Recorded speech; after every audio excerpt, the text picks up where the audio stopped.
Thanks guys for joining us in the back. Appreciate you. My name is Stuart with Fieldpiece. We make premium HVAC products. I'm going to sit here and talk about the differences between all of them. Kind of what we went over and what we've gone over right now is the wireless stuff. It's kind of like the newest, greatest stuff that's on the market today that you can get. It kind of replaces even a digital manifold gauge.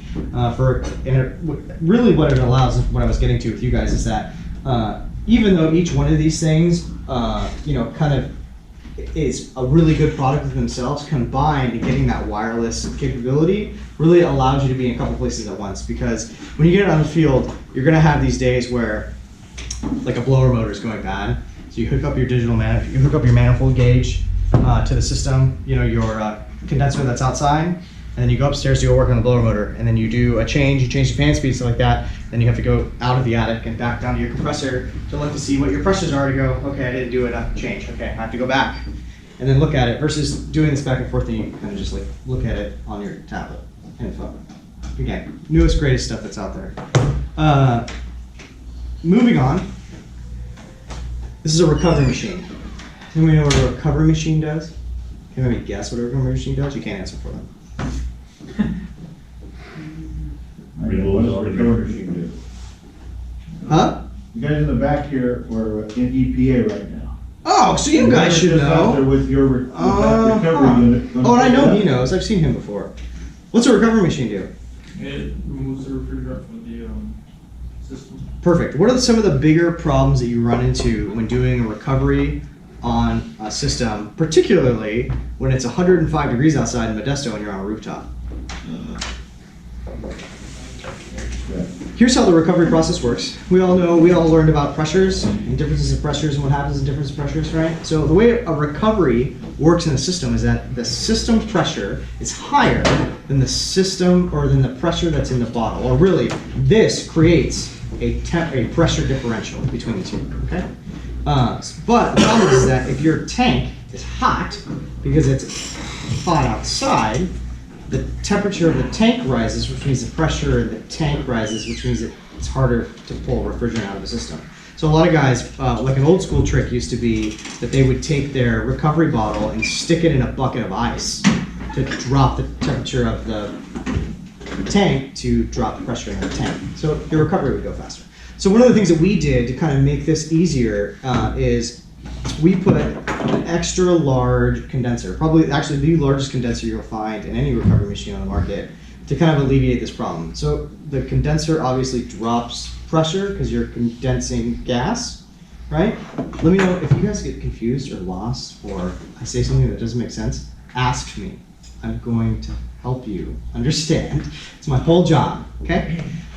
Extra large condenser so that it reduces drops the pressure of that refrigerant, so that you don't have a hard time pulling that gas out of the system. The other thing that it kind of does that's really, really cool is auto shut off, which is another thing that a lot of ones don't do. You have to sit there and babysit them until they hit a vacuum, and then you're like, okay, it's done, I have to turn it off before I burn out my motor, because these things are not designed to pull a vacuum. Not like that guy. What's kind of cool about this guy is that as soon as it detects a vacuum, it just shuts off. So you can start a recovery process and go to lunch, and then come back, and then you're ready to start your repair. Kind of cool. Any questions? I have a question Yes, sir. for my guys.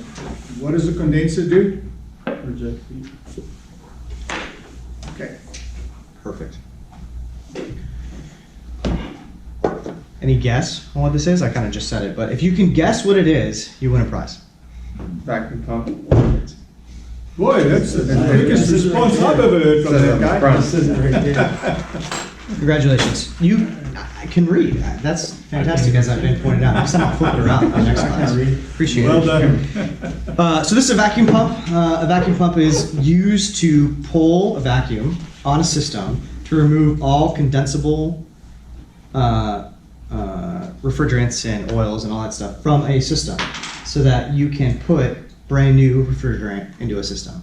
Super important for things like R410A blend refrigerants and R22 refrigerants, because you can't mix them. I'm sure you guys will go over that later in your course on why pulling a vacuum is 100% necessary, but let me tell you why mine is different versus everybody else's. How you're supposed to change per like every manufacturer ever. You're supposed to change the oil in a vacuum pump every time you do a vacuum. Every time. I'm looking you all in the eyeballs. Every time. I'm also going to look you all in the eyeballs and go, you're not going to do that. Nobody does. I never do. Never. But I can tell you when it is really useful. So oil inside of a vacuum pump basically greases the motor. It's what creates a seal. And as your oil gets dirty, that seal stops being as useful. So it starts not being able to pull a vacuum as effectively. So you'll notice it with a vacuum pump that has dirty oil, it takes longer and longer to pull down to a certain point. Usually it's 500 microns is what everybody shoots for, which is a pretty low vacuum. It takes longer and longer to get to that point. Eventually you get to a point where you just can't pull down. You sit at like 1,000 microns at 45 minutes going, I'm never going to get there.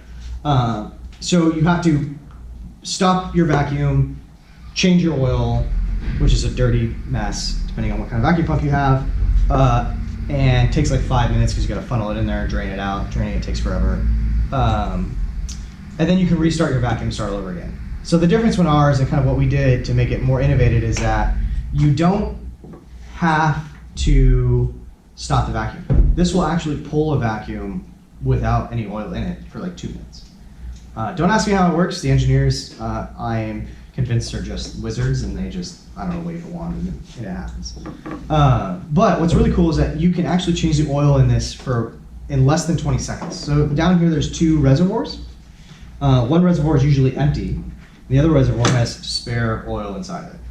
So all you do is you drop this lever, drains the oil right into here, right out of this little oil reservoir. And then in the top, we actually built a funnel to make it super easy for you to just pour your excess oil inside of it. It takes like 20 seconds, super easy.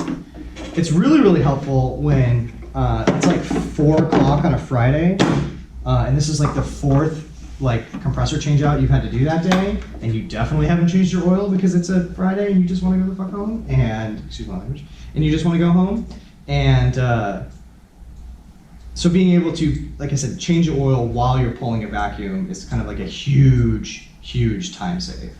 You know, not being able to have to stop your vacuum and start all over again, because it can take time. It does, and every 30 minutes you can save, especially when you're on 4 calls a day, helps you guys out a lot. The next thing I guess I can talk about, any questions? Anything I can go over? No? Just glazing over a lot of people's heads. Yes, sir? Does it have a built-in micron gauge? Negative, no. No, so the reason you don't put a micron gauge on a vacuum is because a vacuum is not, measuring a vacuum, so if you have a straw and you suck a vacuum into that straw, if you put a vacuum or a micron gauge where your mouth is, it's not going to be as accurate as putting it at the other end of the straw. A HVAC system works the exact same way, where you should put your micron gauge, which I guess I'll talk about next, on the opposite end of your system. So if you recover, or if you do pull a vacuum from your high side, you should put the micron gauge on the low side port. Does this make sense? Just shake your head and pretend like, yeah. Okay. Thanks, guys. Appreciate it. So this is our, yes, sir? Remember, guys, behind the low side are all one part of the system. So it comes out of the compressor in the high side, yeah? Goes through the whole system, and it comes back to the compressor on the low side. So those 2 maintenance valves, side by side, they are the most extreme points in that system. One's at the beginning and one's at the end. That's why we say this. Thank you, sir. Wireless vacuum gauge. So again, this is the most correct way to do it, is to have your vacuum pump on one side and your micron gauge on the other side. What most micron gauges do is they just tell you what micron you're at. What ours does a few things. One, first of all, it's wireless, so that when you do start a vacuum, pulling a vacuum can take, depending on how large the system is, 15 minutes to 45 minutes. It also depends on how big your vacuum gauge is and how old it is and all that stuff. So sometimes it can take 45 minutes. And I'll be damned if I'm going to stand there in the sun and watch a micron gauge for 45 minutes. What's really cool is that you can go sit in your truck or sit in your van or get out of the sun while you're pulling a micron, or while you're pulling a vacuum with this. The other thing it does really cool is that there's a little bar graph in here that immediately tells you if you're pulling in ambient air or not. So here's something that you're going to run into that might not make sense to you now, but it will in the future, I promise. When you do a system repair, so like a compressor changeout, right? You're supposed to do what they call a nitrogen drop test, okay? okay, where you pressurize the system with nitrogen at like 3 to 500 psi, and you see if your pressure drops. If your pressure drops over time, like 30 minutes, it means you probably got a pinhole leak somewhere that you need to fix. If your pressure doesn't drop, then you're good to go. You're supposed to do that every time. You're supposed to do that every time. You're supposed to do that every time. How many techs in the field actually do it? Probably 75%, I don't know, 60%. Again, we've all been there. It's like 4 o'clock on Friday. I'm gonna talk about 4 o'clock on Friday a lot because we're gonna be there. And you're gonna be like, that Fieldpiece guy told me about this exact call. This 4 o'clock on the Friday thing right here. 4 o'clock on Friday, you do a compressor change out. It is the most beautiful braze job you've ever done in your life. You're like, that is glorious, perfect. It looks like it was done at the factory. I don't need to do a nitrogen test. And then you go to pull a vacuum and you're like, I can't pull a vacuum. What the heck's going on? So you change your compressor oil and you're like, I still can't pull a vacuum. What's going on? You probably have a leak and you're pulling in ambient air. And you usually don't figure it out until like about an hour and a half of you figuring out why you can't pull a vacuum. This changes that and actually just immediately tells you whether or not you're pulling ambient air or pulling a vacuum or not. Just some, again, easier, faster, better. Each one of these things is going to do something that solves a problem that you're going to run into eventually, and then you know that the Fieldpiece guy told you about it. Yes, With sir. that being wireless, you can be at another location on your phone and you can actually watch it. 100%. So, And that alarm as well, the telling you you're getting ambient air, does that come up on the app as well? yes. Okay, cool. So about the wireless capabilities of everything that I talked about today, it all syncs to one app that goes on your phone. It's a nice, big, beautiful app that we pay a handsome salary to a guy that drives an Aston Martin to work every day because he's an app engineer. I'm not jealous, don't worry about it. Shit, you're the best. Fucking God. Oh, I hate software guys. Anyway, so big, beautiful app, does everything for you. This app really does a couple of different things for you. One, it allows you to be in 2 places at once, which we've already talked about. The second thing that it allows you to do is that it allows you to go, especially as a new guy in the field, to go, I don't know what the fuck I'm looking at right now. I don't know what's wrong with, excuse my language again, I'm so bored. We don't drop F-bombs in this class at all. Oh, never, right? No, Oh, gosh. fucking days before you hear one. When you don't know what the heck's going on with your system, you're having a hard time. It's been recorded, I forgot. Yeah, it is being recorded. That's why I'm like, oh man, we're gonna have to edit that Never heard out. that. Post and call it Didn't editor. say it. Lavelle, stop using the F-bombs. I tried. I'm trying, man. I don't know. It's so jumpy. It's that coffee. What's really nice about this is that you can screenshot this and send it to maybe a more senior tech. Be like, I need help. This is what my system is doing. It's way easier to send a screenshot than it is to call somebody on the phone and be like, hey, this is where my pressure's at, this is where my subcooling is at, because then they gotta find a piece of paper and a pen and figure it all out. It kind of just makes life easier for you guys, for sure. Good? All good.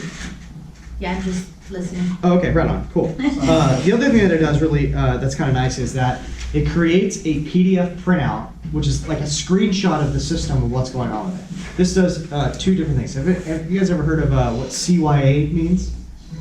CYA is cover your, okay? It is anything that you can do to protect yourself in any situation. Here's a really, really good example of this, is that if you do a new equipment install, and especially on these new construction sites, you do a PDF printout of the way that you left the system, and then somebody comes along and puts a nail in the wall or something like that, and you're like, oh, this system doesn't work. It's Joe Schmo's job, whatever your name. What's your name? JJ. It's JJ's job. JJ's fault. JJ went out and installed the system. He was the last one to touch it. And obviously he needs to come back and fix it. And then your boss is like, oh, okay, well, you screwed up. That's going to come out of your paycheck. JJ goes, nah, no. I have the PDF printout. I know exactly where the system was at. This is what it was doing to run. A lot of companies actually require a snapshot of the system when it is working. And this PDF printout, we've actually worked with a lot of those companies like Carrier and Goodman and Daikin and stuff like that to make sure that this printout is an all-encompassing thing for them. Again, you're gonna run into this thing where you're filling out this form all the time, and then you'll remember that guy from Stewart from Fieldpiece told me that there's a way to solve this issue for me. Anything we do makes your job easier, faster, and better. Somebody know what this is? Yes, sir. Sorry. In our classes here, we have labs, and the labs are assigned to do certain things. And one of the labs is to hook up temperatures in and out of the furnaces, AC units. Mm-hmm. compressor, discharge, suction, suction line, superheat, liquid line, condenser, temperature, all the things you're talking about. And we have them, we say, this is perfect, screenshot it. And they'll screenshot, go to PDFs, and there's an attachment to their assignment that they can load this, your Fieldpiece PDF into that. They have to That's right, because you download guys it. use our equipment in the lab, right? The Yeah, wireless we stuff? use your equipment, we're gonna do it this afternoon, we're just, we're just ready to hook it all up, and they said, well, you're gonna show us how to hook it all up. So Yeah. it's okay, but that's what we use it for, that is a very handy tool. It's a fantastic tool for learning, for stuff like that. What's really kind of nice too is that you can pair up to 16 devices to one piece of equipment. So if you are ever in a course, or if you're ever in a thing where you're teaching somebody new and you want them to be able to see everything that's going on, you can hook everything up and just tell them to download the app on their phone. It's really easy. It's like one button, you click and it just hooks up to it. It makes it super nice. 16's the max? I think 16 is the max, yeah. I thought for sure I had 20. You might be Well, able let to. me put it this way, I have not got a limit yet, and I've got 20 students in the class. Okay, so this is like one of those like disclosure things. Like, sure, you can probably go past 16. It might not. It might get a little funky at 16. You know, you might not. So this is 1,000 feet of wireless range. You might not get that 1,000 feet with 20 people, but Or in a shop that are all within yeah, six feet. feet. Yeah, so cool. Yeah, so that makes it easy. Awesome. Where was I? Anybody remember? Thank you for answering questions, sir, and speaking up. Here, would you like a koozie and thing? Here you go. Thank you very much. Somebody's awake. I think somebody in his back's falling asleep over there. I heard snoring. This is our digital manifold gauge. So you guys all got manual manifold gauges, right? This is a digital manifold gauge. So what this does for you is that it calculates your superheat and subcooling for you without having to look at a PT chart by taking your high side pressure, low side pressure, and your high side temperature, low side temperature. Make sense? Other thing that it has is it's got an extra port. This port, just like yours, is for your recovery or vacuum. But the other thing that it has is it's got this extra large port here that says VAC. Can anybody, except for you guys in the back, you guys can't answer this one. Can anybody guess what this port is for? It says VAC, extra large. Just vacuum? pulling a vacuum. Thank you. So the reason that we have an extra large port here for pulling a vacuum is because if the orifice or the size of the hose is bigger, that means we can pull a vacuum faster, right? So you'll notice most vacuum pumps have a 3/4 inch port so that you can hook up a 3/4 inch hose and really start pulling a vacuum faster. It allows you to do your job faster, right? This comes in two different forms. It comes without this fourth port and it comes with this, with this fourth port, obviously. There's a 3-port and a 4-port. Most wireless, or most digital manifolds have 3 and 4 ports, just so you know. This is also wireless. It does also sync with the wireless app. What's also cool too is that this has a built-in micron gauge. But here's the kicker about the built-in micron gauge. And the reason that I personally don't like it is that if you have this hooked up to your system and you're pulling a vacuum, and it has to go from your system here to the vacuum, that's literally not where I said to put the micron gauge, right? It's not the most accurate way to pull a micron, or to pull a thing. It's a quick, dirty way to do it. If you can get it down to 200 microns, then you know you're probably below 500. You know it works, it's helpful, not the most accurate way to do it. I personally don't recommend it, but some guys think it's okay. Ask your instructor, they'll tell you. I don't know, what's your guys' take on it? I think a number of contributing factors. Time is probably the biggest one. Time. Like at 4 o'clock on Friday afternoon, you want to go home. So if you can pull it down to 200 microns, you should be pretty comfortable that it's definitely below 500, even if you put it on the service valves. I think it's something you have to decide for yourself. But if you put it on the vacuum cup, you've got 500 there. It doesn't mean you've got 500 down to the service valves. But if you've got 200 there, you've sure as heck Sure got as heck, 500 down sure to as the heck. service valves. So those are the kind of decisions you have to make for yourself. You'll run into that more and more. Again, a lot of the stuff that I'm saying might go over your heads at this point, but eventually it'll make sense. I'm gonna give you my card. You can ask me about it later. These are two of our multimeters. You guys get this multimeter, I think, actually, right? SC260. It's a little small one.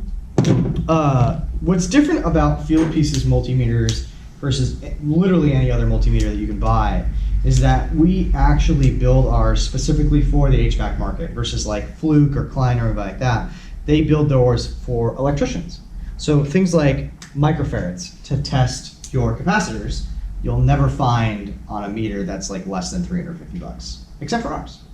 It's like the basic thing that puts on there because it's the one thing you guys test more and more. But as you guys get up in your time in HVAC, you might find yourselves working on more and more complex and complicated pieces of equipment, things that are like variable frequency drives. Now, variable frequency drives allow you to change the speed of a compressor and how fast it goes. But the way that they work is extremely complicated, and it requires you to use a special kind of measurement called percent hertz duty cycle, because it tells you the actual wavelength that's going into it, and it gets really, really complicated, trust me. But when you guys get there, and as you guys move on, we have a tool that helps you do that in a bunch of different ways. In your little brochure, and really the main reason I gave this to you, is that on page, let me find it, 19, and actually the one before that too, 17, there's a list of the 5 meters we have here and a little graph of what each meter actually has.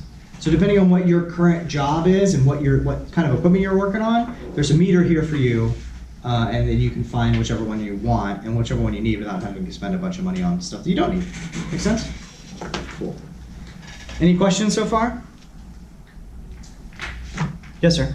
Your bigger amp probe there rotates the dial. That is a useful item, I like.